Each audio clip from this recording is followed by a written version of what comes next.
इस नोट को आप पुनः पकड़िए। हाँ। ठीक है, ऐसे बोलेंगे, देखिए नोट बनना फिर चालू होगी। ये देखिए कमाल के मैजिक है। ठीक है। हाँ, तो ये आप जो नोट निकाल रहे हैं बारी बारी से 50 का, देखिए यहाँ पे 200 हो गया, ये मिलाकर 300 रुपया हो गया।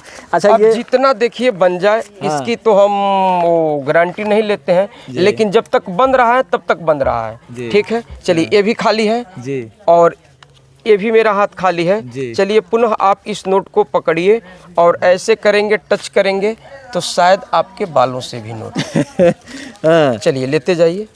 बिल्कुल, ठीक है, देखिए दिख रहा है, से नोट निकाल रहे हैं। चलिए मैजिक के द्वारा। ठीक है।